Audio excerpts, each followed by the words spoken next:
Continuamos con nuestro tema, la guerra y la paz. ¿Alguna vez se ha preguntado de dónde viene la guerra? A diferencia de lo que muchos piensan, la guerra no se origina con tiro fijo. La guerra es una consecuencia más de la rebelión inicial de Satanás contra Dios, seguido por su engaño que causó la caída en pecado de nuestros primeros padres. Desde ese momento se puede decir que el estado natural de los hombres no es de paz, sino de guerra. No requiere un motivo determinado. Parece hallarse arraigada en la naturaleza humana. Muchos cristianos creen que la paz es ausencia de conflicto o un cese absoluto de hostilidades, viendo al cristianismo como la descripción del reino futuro hecha por Isaías. Él juzgará entre las naciones y será árbitro de muchos pueblos. Convertirán sus espadas en arados y sus lanzas en hoces. No levantará espada nación contra nación y nunca más se adiestrarán para la guerra. Sin embargo, hay que tener en cuenta la proclamación en tiempo presente del profeta Joel en sentido contrario. Proclamen esto entre las naciones, prepárense para la batalla, movilicen a los soldados, alístense para el combate todos los hombres de guerra, forjen espadas con los asadones y hagan lanzas con las hoces. Que diga el cobarde, soy un valiente. Es cierto que Jesucristo nos promete paz, pero esa paz está basada en nuestra relación con Dios y no en nuestras circunstancias, recordando que Cristo bendice a los suyos de todos modos, proveyendo paz y orden a nuestros conflictos internos, que es de donde vienen los conflictos con los demás. Veamos lo que dice Santiago 4:1. ¿De dónde surgen las guerras y los conflictos entre ustedes? No es precisamente de las pasiones que luchan dentro de ustedes mismos, pero esto no es para que nos relajemos en medio del conflicto. Ustedes se preguntarán, ¿qué espera la Biblia que el cristiano haga ante el hecho ineludible de la guerra que hace presencia en la historia desde la rebelión de Satanás y la caída en pecado del género humano? Muy fácil, que reenfoquemos nuestra lucha contra el verdadero enemigo, Satanás y sus ángeles, poniéndonos toda la armadura de Dios para que podamos hacer frente a las artimañas del diablo, porque nuestra lucha no es en contra de seres humanos, sino contra poderes, contra autoridades, contra potestades que dominan este mundo en tinieblas, contra fuerzas espirituales malignas en las regiones celestiales. El Nuevo Testamento está lleno de términos beligerantes para referirse a la vida cristiana. Correr, luchar, no libramos batallas como lo hace el mundo. Las armas con que luchamos no son del mundo, sino que tienen el poder divino para derribar fortalezas. Destruimos argumentos y toda altivez que se levanta contra el conocimiento de Dios. Lucho fortalecido por el poder de Cristo que obra en mí. Pelear la buena batalla. Ningún soldado que quiera agradar a su superior se enreda en cuestiones civiles. Pablo resumió su ministerio diciendo, he peleado la buena batalla, y nos exhorta a pelear la buena batalla de fe. Todos debemos aceptar la realidad universal de la guerra, ya sea desde la perspectiva secular o la perspectiva bíblica, y los diferentes cursos de acción consecuentes a los que la guerra da lugar. Reconocer la realidad de la guerra espiritual o guerra cósmica, como algunos lo llaman, y participar de ella asumiendo partido a favor de Dios, no justifica de ningún modo la guerra en el plano material. Al contrario, significa combatirla, erradicarla o evitarla en el plano material para trasladarla al ámbito donde debe librarse verdaderamente, el ámbito espiritual, donde las armas son diferentes a las utilizadas en el ámbito material. Como cristianos, no podemos renunciar a la vocación pacifista. John Stolton lo expresa así. Es verdad que los cristianos hablan de la guerra cósmica. En Efesios, Pablo dice que no luchamos contra carne y sangre, sino contra principados y potestades. nos aconseja que nos vistamos con toda la armadura de Dios, la cual consta de las características de la virtud cristiana y la misión cristiana, el cinturón de la verdad, la coraza de justicia y calzados con la disposición de proclamar el evangelio de la paz, el escudo de la fe, con el cual pueden apagar las flechas encendidas del maligno, el casco de la salvación y la espada del Espíritu, que es la palabra de Dios. No tendremos éxito en querer establecer una utopía en la tierra, ni será universal el reino de justicia y paz de Jesucristo en la historia. Hasta que Él no vuelva, no se convertirán sus espadas en arados y sus lanzas en hoces. Pero esto no da licencia para la proliferación de las fábricas de espadas y lanzas, ni tampoco nos inhibe en la búsqueda de la paz. Dios es un pacificador, Jesús es un pacificador. Cada cristiano está llamado a ser un pacificador. ¿Y cuáles son las causas de las guerras? Muchas guerras se han iniciado por la ambición desmedida de gobernantes tiranos y déspotas con delirios de grandeza y sueños expansionistas. Sin embargo, desde el punto de vista de la experiencia humana en todas las épocas, una de las causas más comunes y utilizadas como excusa para justificar las agresiones y hostilidades hacia los otros es: él comenzó, culpar al otro. Desde la infancia aprendemos a exponer los hechos de manera que cada bando llega a convencerse de ser el agredido y no el agresor. En el campo militar tenemos el argumento: tu operación militar es un ataque, la mía es solo una represalia. Con la creencia de que toda represalia está justificada, ambos lados del conflicto se sienten legitimados en sus respectivas agresiones sin sentirse culpable y llegar a hacer de la venganza algo legítimo, porque para efectos prácticos no existe ninguna diferencia entre la represalia y la venganza. La Biblia es muy clara en Romanos 12:19, donde nos dice: no tomen venganza, sino dejen el castigo en las manos de Dios, porque está escrita: mía es la venganza y yo pagaré, dice el Señor.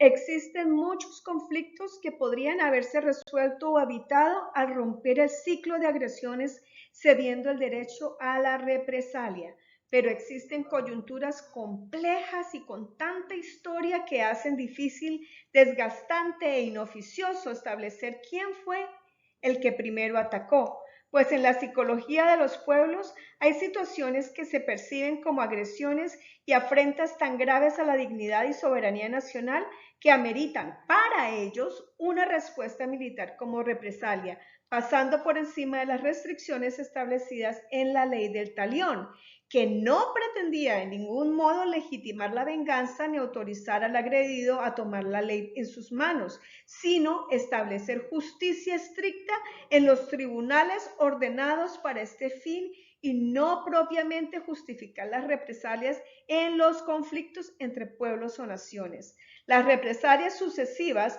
suelen ser crecientes, siempre excede a la ofensa que la provocó y se vuelven indiscriminadas, involucrando a personas sin relación directa con el conflicto. Terminan generando un ambiente propenso a la guerra donde se justifica todo acto violento, incluso los actos terroristas.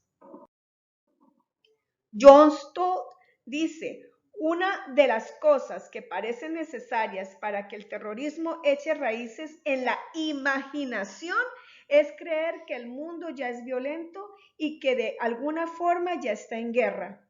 Esto es necesario para que alguien vea su propio acto de violencia como justificado. La existencia de un mundo violento le da al terrorista la justificación moral para participar en la violencia.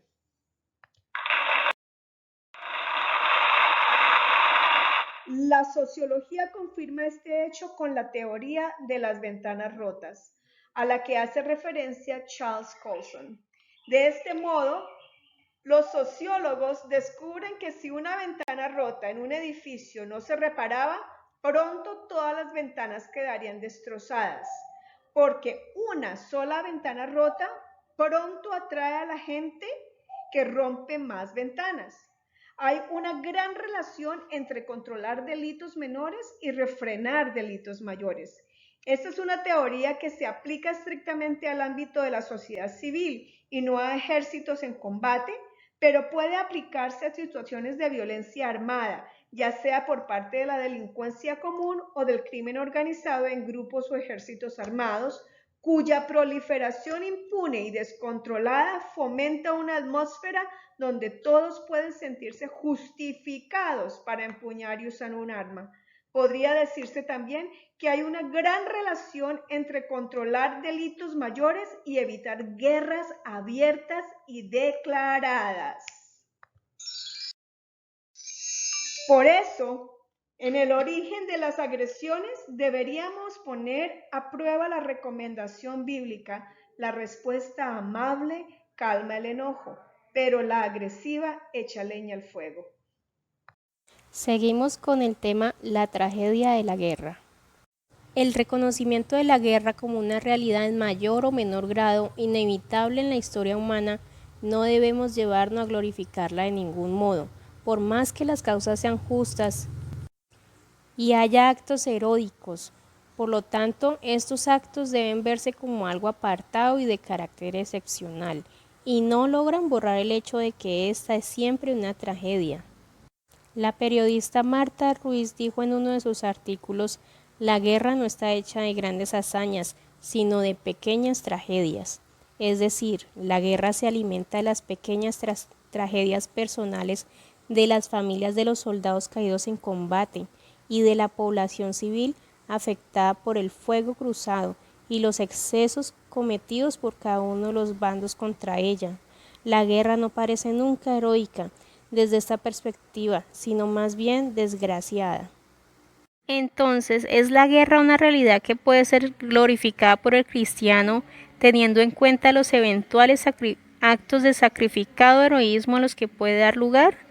Aunque en el mundo actual la guerra es a veces inevitable para combatir males que pueden llegar a ser mayores que ella misma, no debemos glorificarla, porque los actos heroicos en la guerra no logran borrar el hecho de que esta es siempre una tragedia. Tal como sucedió en el Antiguo Testamento con las guerras de exterminio ordenadas por Dios en contra de los pueblos paganos, idólatras y licenciosos que habilitaban la tierra de Canaán y que representaban una amenaza permanente para el pueblo de Dios, no solo militar, sino sobre todo espiritual, ya que con sus prácticas religiosas abominables podrían llegar a contaminar al pueblo de Dios, llevándolo a la perdición. La guerra involucra tragedias aunque el origen de su causa sea justo, pues aún los mártires del cristianismo ejecutados a lo largo de la historia son trágicas y lamentables bajas en la guerra cósmica entre el bien y el mal, aunque el costo de las tragedias personales de quienes amamos a Dios y defendemos su causa será bien compensado en su momento, de conformidad con la promesa divina que todas las cosas nos ayudan a bien, según Romanos 8:28. Los culpables de la guerra. Aunque siempre buscamos señalar culpables, lo cierto es que todos los participantes en la guerra son de un modo u otro culpables. Nadie sale indemne de la guerra en cuanto a culpabilidad se refiere. Los seres humanos somos dados a justificarnos denunciando en los demás los casos más graves de los mismos males que nosotros también padecemos en el menor grado, con mayor razón a la hora de señalar culpables en la guerra. Todos somos pues culpables, y en la guerra, más que en ninguna otra circunstancia, no hay excepciones. No por nada el Señor nos exhorta a mirar primero la viga en nuestro propio ojo antes de intentar siquiera sacar la paja del ojo ajeno. Dios nos invita no solo a que seamos luz, sino a dejar de ver los errores de los demás, ya que somos imperfectos y estamos en un diario caminar en Dios, y como tal debemos agradarle a Él. Mantienen pues su vigilancia las palabras del Señor. Aquel de ustedes que esté libre de pecado, que tire la primera piedra. Podemos concluir preguntándonos si desde la óptica cristiana ¿Puede señalarse en la guerra culpables e inocentes de manera clara y segura? Ciertamente, todos somos culpables, y en la guerra, más que en ninguna otra circunstancia, no hay excepciones. No por nada el Señor nos exhorta a mirar primero la viga en nuestro propio ojo antes de intentar mirar siquiera sacar la paja del ojo ajeno. Como bien lo dijimos, los seres humanos somos dados a justificarnos denunciando en los demás los casos más graves de los mismos males que nosotros también padecemos en menor grado, con mayor razón a la hora de señalar culpables en la guerra. Ahora abordaremos el controvertido tema de la tradición de la guerra justa, el cual debe ser tenido en cuenta por el cristiano a la hora de evaluar y contrapesar la guerra y la paz desde una perspectiva cristiana escritural. Para tratar este tema citaremos a John R.W. Stott, quien fue un predicador, evangelista, autor y teólogo conocido mundialmente como el líder del movimiento evangélico. Stott relaciona con claridad y precisión los aspectos propios más relevantes de este asunto. Stott definió la guerra justa como aquella en la cual se combate por una causa justa, con medios controlados y expectativas razonables de triunfo. El concepto de guerra justa es anterior a la era cristiana y sus orígenes se remontan a las guerras santas del Antiguo Testamento y a algunas enseñanzas éticas griegas y romanas. La noción fue cristianizada por Agustín de Hipona en el siglo IV, sistematizada por Tomás de Aquino en el siglo XIII, desarrollada más plenamente por Francisco de Vitoria en el siglo XVI y adoptada por la mayoría de los reformadores. Actualmente la sustentan la mayor parte de las iglesias católico-romanas y protestantes. ¿Cuál es la motivación que dio lugar en el cristianismo a la reflexión alrededor de la guerra justa? Fue la necesidad de defenderse y no la de atacar. La tradición de la guerra justa sostiene en términos generales que para poder declarar como justa una guerra, ésta debe cumplir con 7 condiciones. Debe ser antecedida por una declaración de guerra formal. Debe apelarse a ella como último recurso una vez agotados los demás. La causa de la declaratoria de guerra debe ser justa, esto es, que debe ser defensiva y no ofensiva. Debe estar movida por buenas intenciones. Los medios deben ser proporcionales y controlados. Debe haber inmunidad para los civiles no combatientes. Y las expectativas sobre el desenlace de la guerra deben ser calculadas y razonables. Por lo que Stott consideró más útil reducirlos a 3 relativos al comienzo, la conducción y el fin de una guerra. Entonces, ¿cuáles son las 3 principales condiciones que deben tenerse en cuenta para determinar si una guerra es justa o no? Estas son la causa de la guerra, los medios empleados y el fin esperado. La primera consideración debe ser la causa de la guerra. De modo para que una guerra sea justa, en primer lugar, su causa debe ser justa.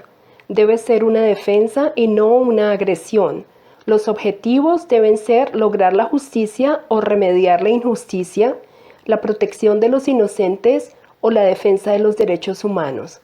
Debe ser emprendida únicamente como último recurso, luego de que todos los esfuerzos de negociación y reconciliación se hayan agotado, y solo después de una declaración formal, precedida por un ultimátum, emitida por una autoridad legítima, no por grupos ni individuos. Asimismo, la intención debe ser tan justa como la causa. Las causas justas no se sirven con motivaciones injustas. Así pues, no debe existir odio, animosidad ni sed de venganza. En segundo lugar, los medios deben ser controlados.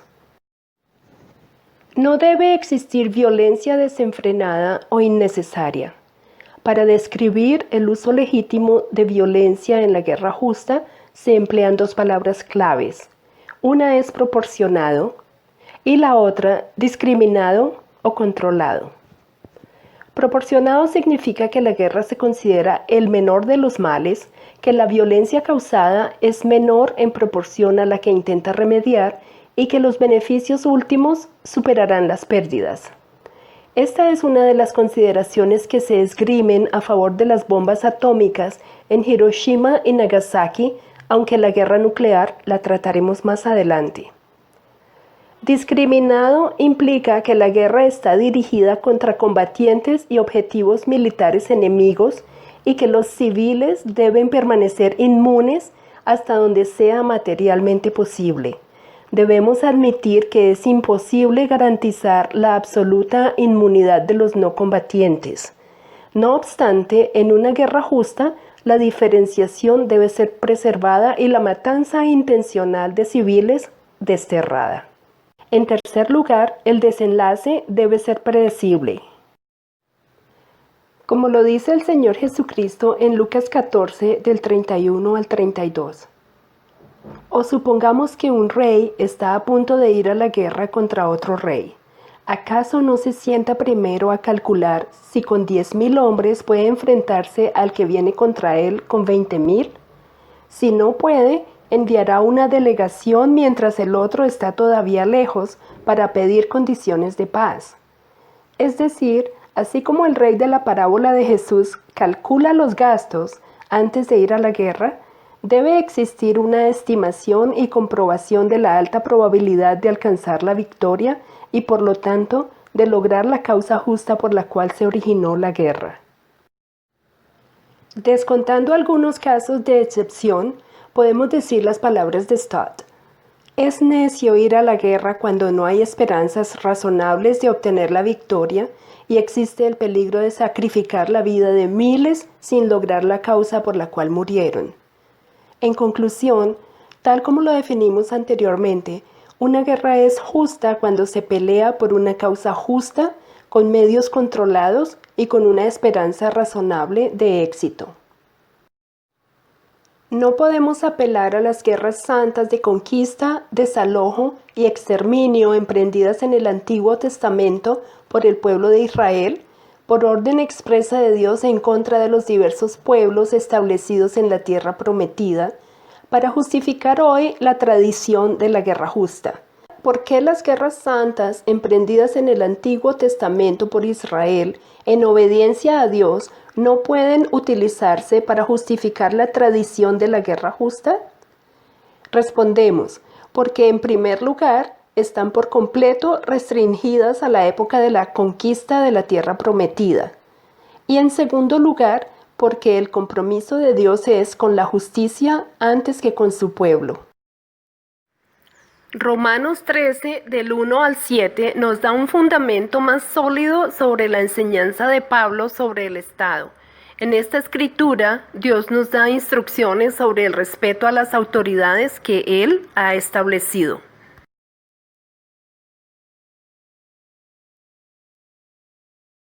La fundamentación bíblica para la guerra justa debe buscarse en el papel asignado por Dios a las autoridades en el Nuevo Testamento en Romanos 13, del 1 al 7.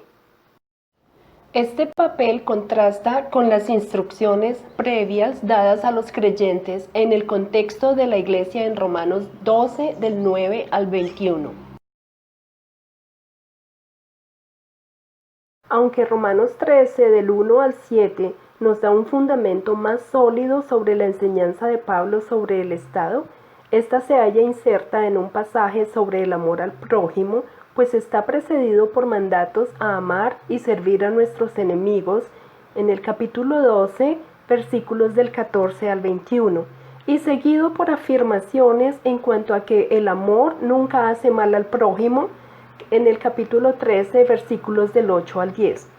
Así es que, aunque estas instrucciones parecen contradictorias, especialmente el final de Romanos 12 y el principio de Romanos 13, no debe verse como una contradicción.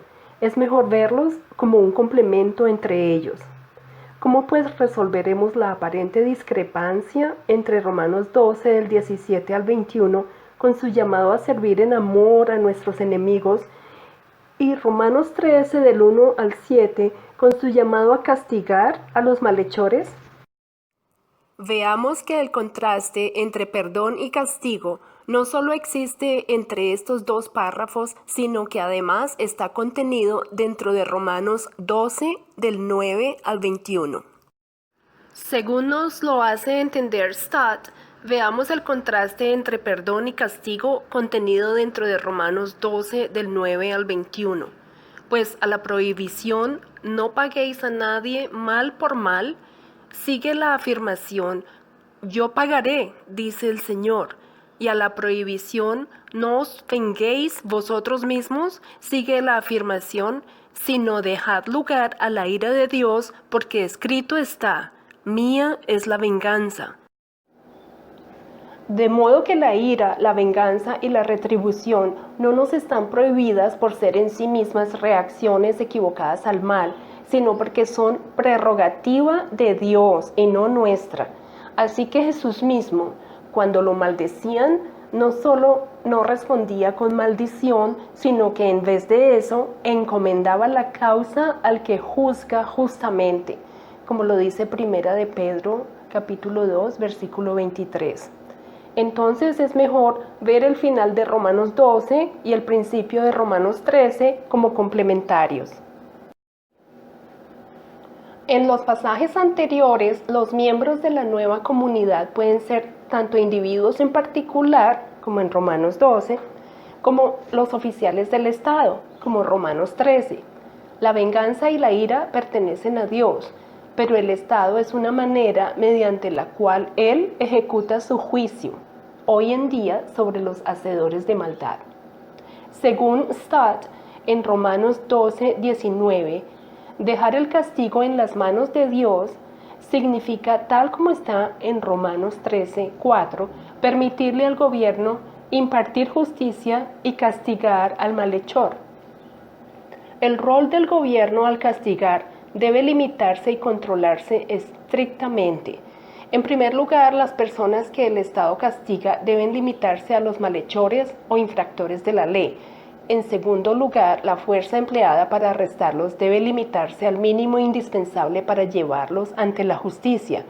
En tercer lugar, el castigo impuesto debe limitarse en proporción al mal que han hecho. Los tres aspectos, las personas, la fuerza y el castigo, deben ser cuidadosamente controlados. A propósito de la relación complementaria entre Romanos 12 y Romanos 13, comentada por Stott, nos sobra especificar un poco el aspecto de la guerra justa que se relaciona con el trato hacia nuestros enemigos en el contexto de la guerra. Una de las señales más seguras para comprobar el verdadero progreso moral de una civilización es indagar sobre el trato que dan a aquellos a quienes consideran sus enemigos.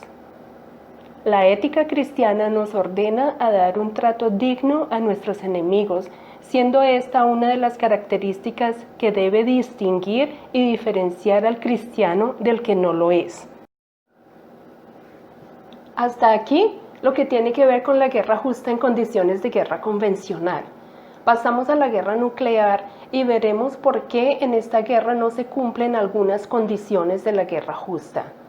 La invención y el perfeccionamiento de las armas de destrucción masiva, especialmente de los dispositivos nucleares, han modificado radicalmente el contexto de pensamiento sobre la moralidad de la guerra y desafían la pertinencia de la teoría de la guerra justa. Una guerra incluso puede tener una causa y un objetivo justos, pero en una guerra nuclear no hay expectativas razonables de lograr el objetivo, ya que en esta guerra no hay ganadores y los medios no son justos, pues las armas nucleares no son proporcionadas, discriminadas ni controladas. Hoy por hoy la guerra ya no es tan convencional como en otros tiempos. El desarrollo tecnológico ha dado lugar a las armas de destrucción masiva, tales como las armas nucleares, las biológicas y las químicas, llamadas armas ABQ. A estas armas biológicas y químicas les daremos el mismo tratamiento de la guerra nuclear, puesto que las conclusiones de la guerra química o biológica son similares a las de esta, guardadas las debidas proporciones. Las armas ABQ algunas veces son llamadas ABC por sus siglas en inglés, siendo la C una abreviación de chemical. Por su misma naturaleza de destrucción masiva, las armas ABQ no son proporcionales ni controladas y no discriminan a sus víctimas, llevando a sus protagonistas a derramar sangre inocente, un pecado condenado de forma reiterativa y solemne en las Escrituras. Además, sus resultados son impredecibles e irracionales, al punto de que se da por sentado que en una guerra nuclear no habría ganadores sino únicamente perdedores. A la pregunta 19, ¿qué condiciones de la guerra justa son transgredidas por la guerra nuclear y toda guerra que apele a las armas ABQ?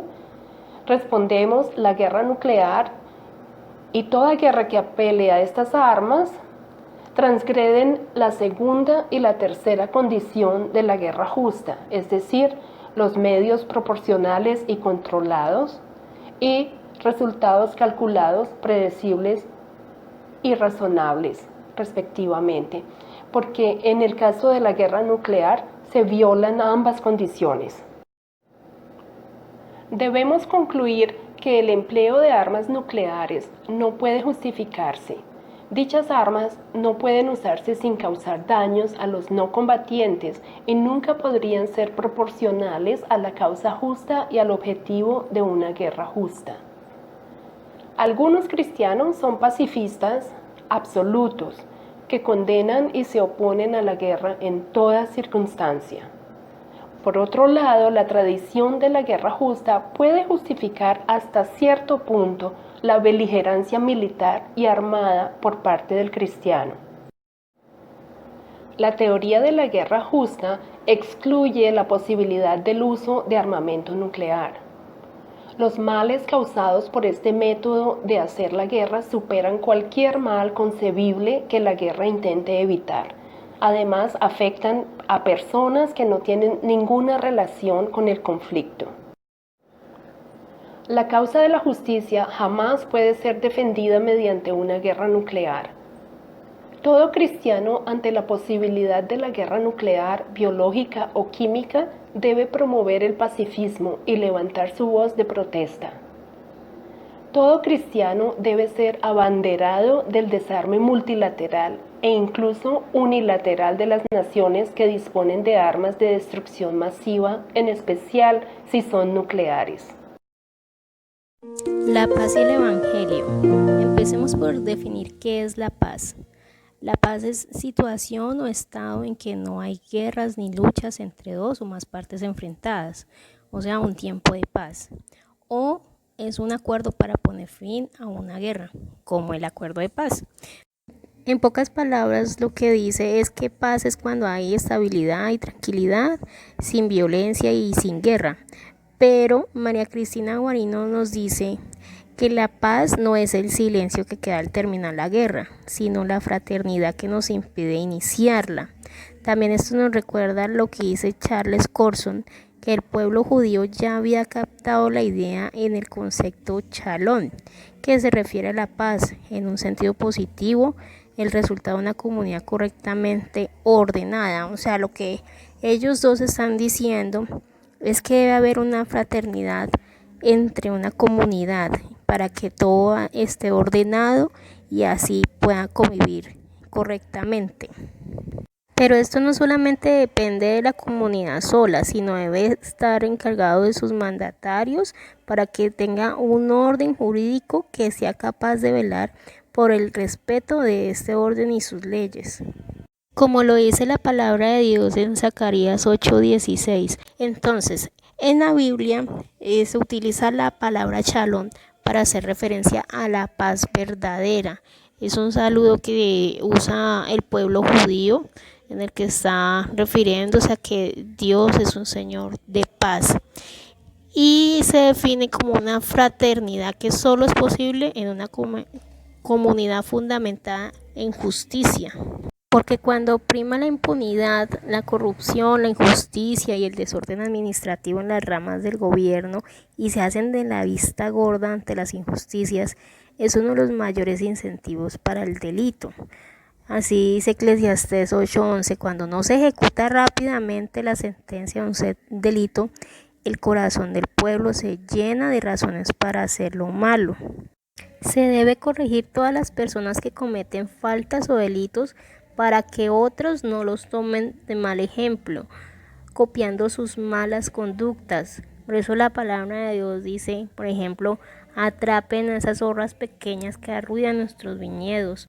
Una pizca de necedad arruina gran sabiduría y honor. Un poco de levadura fermenta toda la masa. Esto termina echando a perder toda comunidad y si no se resuelve pronto lleva más acciones delictivas y grandes males sociales.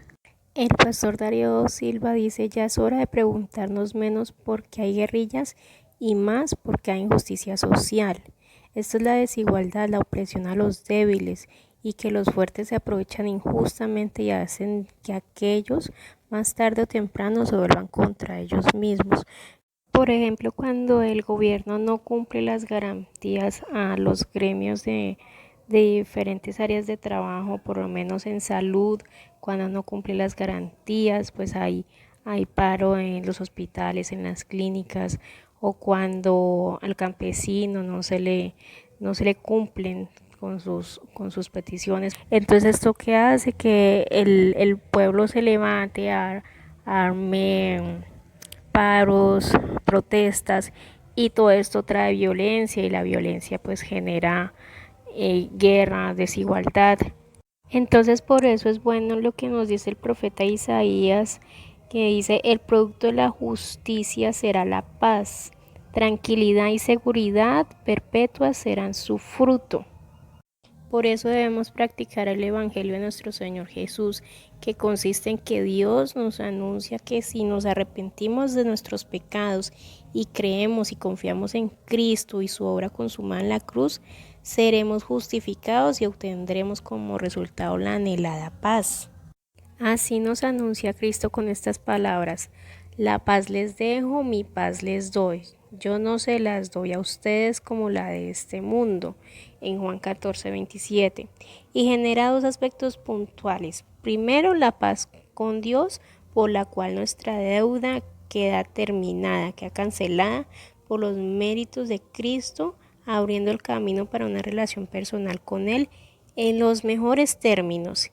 Y en consecuencia, ya que hemos sido justificados mediante la fe, tenemos la paz con Dios por medio de nuestro Señor Jesús. Y segundo, la paz de Dios, la tranquila confianza que Dios inspira a sus hijos aún en medio de circunstancias inciertas y hasta amenazantes, en las cuales se puede disfrutar en medio de la oración. Como dice en Filipenses 4:6, este es el sentido en que un cristiano puede disfrutar de la paz aún en medio de la guerra, porque la anhelada paz que anuncia Cristo con estas palabras, la paz les dejo, mi paz les doy, yo no se las doy a ustedes como la del mundo, nos deja dos bendiciones puntuales. Primero, la paz con Dios en Romanos 5:1 y segundo, la paz de Dios. Pero la paz de Dios es muy diferente a la paz de este mundo, como está en Santiago 4:1. Dice, ¿de dónde surgen las guerras y los conflictos entre ustedes? ¿No es precisamente las pasiones que luchan entre ustedes mismos? Desean algo y no lo consiguen, matan y sienten envidia y no pueden obtener lo que quieren, riñen y se hacen la guerra. No tienen porque no piden, y cuando piden no reciben porque piden con malas intenciones para satisfacer sus propias pasiones. Ahora veamos cómo es el reino de Dios, pero primero leamos esta frase: si quieres paz, prepárate para la guerra. Este es uno de los lemas de muchos gobernantes del mundo en persecución de sus objetivos supuestamente pacificadores. Claro, las potencias imperialistas de la historia han logrado establecer una valiosa paz para sus dominios. Lo han hecho a través de la fuerza de armas y derramamiento de sangre de sus adversarios, como lo fue la Pax Romana, que fue un periodo de guerra del Imperio Romano para obtener su estabilidad y desarrollo económico y en expansión territorial.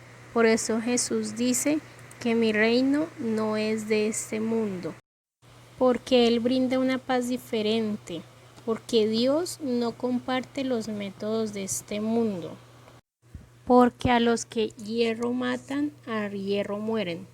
Por eso dijo, ¿crees que no puedo acudir a mi padre y al instante podría a mi disposición más de 12 batallones? Pero entonces, ¿cómo se cumplirían las escrituras que dice que así tiene que suceder? Porque Dios no conquista a sus adversarios mediante la fuerza ni derramamiento de sangre, sino que lo hace mediante un amor sufrido y sufriente. Es que Dios es un caballero. Él seduce, nos enamora para que así nos rindamos a sus pies. Nos atrae con cuerdas de ternura, con lazos de amor, porque el amor es paciente, bondadoso, no es envidioso, ni jactancioso, ni orgulloso. Y también porque el amor no se deleita en la maldad, sino que se regocija en la verdad. Aquí tenemos una diferencia entre la paz del reino de Dios y la paz de este mundo. Mira, por lo menos la paz del reino dice que no es de este mundo porque no comparte los métodos de este mundo. La paz del reino de Dios no conquista a sus adversarios mediante fuerzas militares, sino con amor sufrido y sufriente. La paz del reino de Dios tiene una profunda atracción cautivadora que logra no con el derramamiento de sangre de nadie, sino con la de Él mismo. Mientras que la paz de este mundo la hace a través de las fuerzas militares y el derramamiento de sangre de los adversarios. La paz de este mundo está llena de injusticia, de corrupción, de egoísmo, mientras que la paz del reino de Dios está llena de amor. Por eso la obra en la cruz desmonta cualquier prevención de los opositores y afirma que el corazón de las personas no se llega mediante la fuerza, sino mediante el amor que da a todos los que se rinden a Él y obtener una paz que no da este mundo, como lo explica el apóstol en Efesios 2:13. Pero ahora en Cristo Jesús, a ustedes, antes que estaban lejos, Dios los ha acercado mediante la sangre de Cristo, porque Cristo es nuestra paz. Él vino y proclamó paz a ustedes que estaban lejos y paz a los que estaban cerca. Brian McLaren lo concluye así. La paz del reino de Dios no viene por el exterminio inclemente de los enemigos del rey, sino por el sufrimiento y la muerte del rey mismo. El rey logra la paz sin derramar la sangre de los rebeldes, sino derramando su propia sangre. Pero esta paz no debemos verla como una meta a alcanzar, sino como un camino a seguir, como dice Martin Luther King. La paz no es meramente una meta distante que buscamos, sino un medio por el cual llegamos a la meta. La verdad desarmada y el amor incondicional tendrán la última palabra. Caminar en la paz es el medio más adecuado para promover la verdad y el amor, y la paz es el entorno ideal y necesario para que la justicia florezca. Y la justicia es la condición para mantener la paz. En pocas palabras, la paz y la justicia se relacionan entre sí. Si una aumenta o baja, la otra también. Por eso Jesucristo es el Rey de la justicia y paz para los que creen en Él y se convierten en personas que trabajan por la paz. Y así el Señor promete el reconocimiento de ser llamados hijo de Dios en plena propiedad. Por otra parte, los calumniadores del cristianismo dicen que la religión ha sido una de las mayores fuentes de guerra en la historia. No vamos a tratar de tapar el sol con un dedo, pero lo que sí es cierto es que el hombre es experto en hacer de las mejores causas un pretexto para la guerra, y el cristianismo la mejor causa a la que el ser humano se puede consagrar. Pero las causas de la sociedad secular en contra del cristianismo han sido más hostiles y generadoras de guerra. Y el cristianismo la mejor causa a la que el ser humano se pueda consagrar. pero las causas de la sociedad secular en contra del cristianismo han sido más hostiles y generadoras de guerra que las que han hecho en nombre del cristianismo, como los horrores por los regímenes políticos comunistas y ateos del siglo XX. Entonces, ni Cristo ni el cristianismo son culpables de lo que la Iglesia dice hacer en su nombre de manera equivocada. Esto demuestra que tal vez no todos los que dicen ser cristianos lo han sido en realidad. Y comunistas ateos como Lenin confesaron: cometí una equivocación, no había duda de que se debía liberar a una multitud oprimida, pero nuestro método solo provocó más opresión y masacres atroces. Mi pesadilla viva es encontrarme perdido en un océano enrojecido con la sangre de innumerables víctimas. Ahora es demasiado tarde para alterar el pasado.